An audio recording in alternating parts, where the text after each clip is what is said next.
तो रैलियों पर मैं फिर कह रहा हूं कि नेताओं का बहिष्कार होना चाहिए। रैलियों पर रोक लगाई जानी चाहिए, लेकिन कुछ आत्म अनुशासन का पालन भी आपको करना होगा।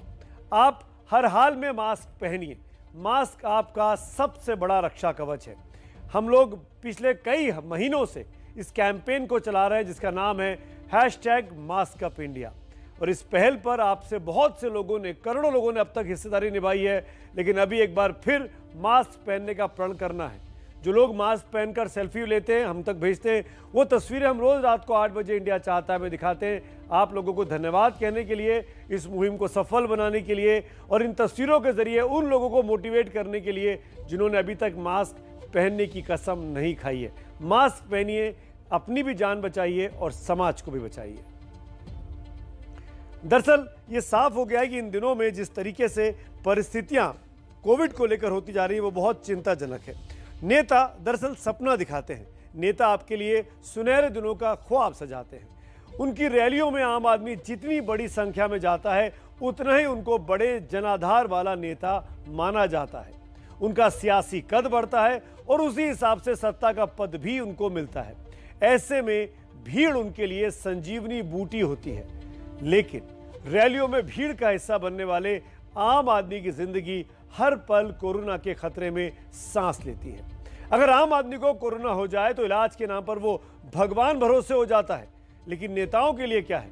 इलाज की सबसे बेहतरीन सुविधाएं इन वीवीआईपीज के पास होती हैं। अगर आप देश के प्रधानमंत्री हैं, गृह मंत्री हैं, बड़े कैबिनेट मंत्री हैं, राज्यों के मुख्यमंत्री की बात तो छोड़ ही दीजिए, एक सांसद या विधायक को मिलने वाली मेडिकल सुविधाओं के बारे में जानेंगे तो आप हतप्रभ हो जाएंगे।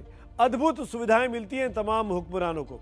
उन्हें इलाज की सारी सुविधाएं मुफ्त में सरकार द्वारा दी जाती है। यानी आप और हम जो टैक्स देते हैं उससे नेताओं का इलाज मुफ्त में होता है। अगर वो किसी प्राइवेट अस्पताल में, यानी ये नेता किसी प्राइवेट अस्पताल में इलाज कराना चाहेंगे तो चाहे जितना भी खर्चा हो, अगर वो पद पर बैठे हुए हैं, सत्ता में हैं, एक्स नहीं हुए, भूतपूर्व नहीं हुए, तो वो खर्चा भी सरकार उठाती है।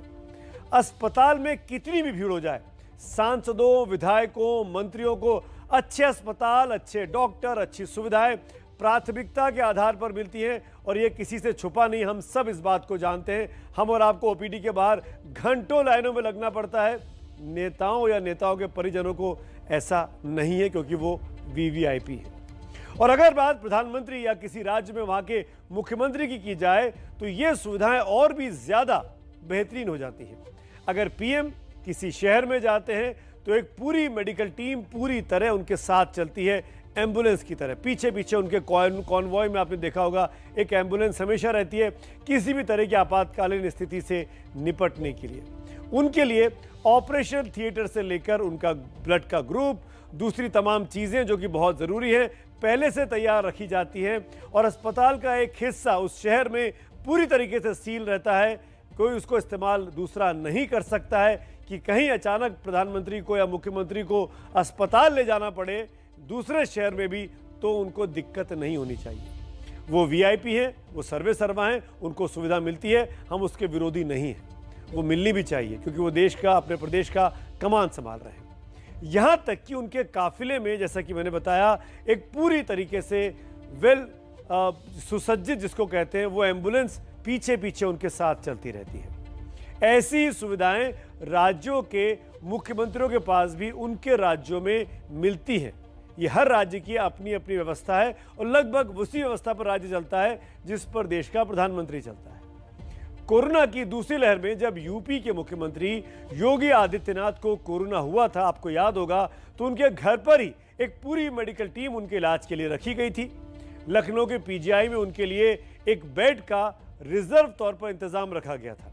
हालांकि मुख्यमंत्री योगी आदित्यनाथ वहां नहीं गए, उनके घर पे उनका इलाज हुआ और वो ठीक हो गए थे।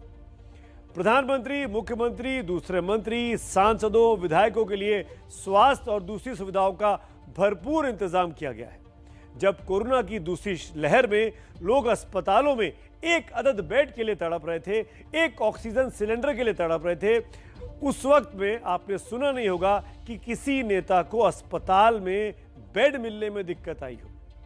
देश के राष्ट्रपति या प्रधानमंत्री को बेहतरीन मेडिकल सुविधा मिलनी चाहिए। मैं फिर से अपनी इस बात को दोहरा रहा हूं।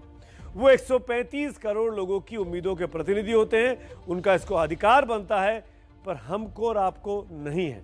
हम आम इंसान हैं, हम आम भारतीय हैं, हम आम जनता हैं, हम वीवीआईपी नहीं हैं।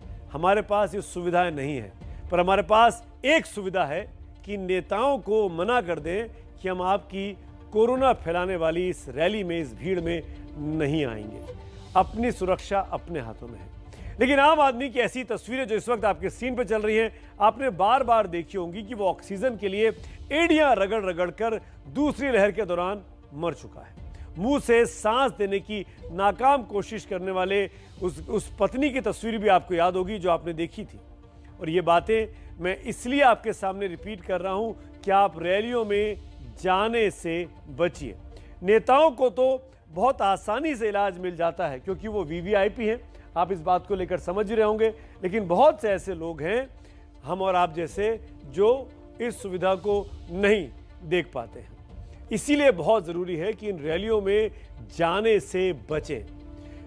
कुछ आंकड़े आपके सामने रखता हूं, क्योंकि हिंदुस्तान में 1345 लोगों पर एक डॉक्टर है, यानी एक डॉक्टर 1345 लोगों का इलाज करता है। इस वक्त देश में 3.5 लाख डॉक्टरों की कमी है।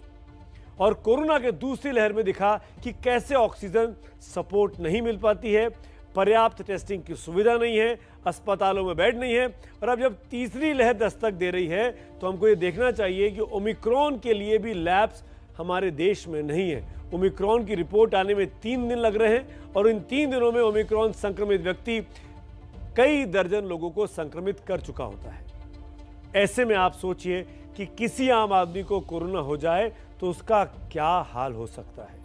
लेकिन नेताओं को कोरोना से ज्यादा चिंता अपने चुनाव की है। एक तरफ कोरोना बढ़ रहा है तो दूसरी तरफ यूपी की राजनीति भी इन दिनों बहुत गर्मा रही है, या नेता इसको गर्म कर रहे हैं।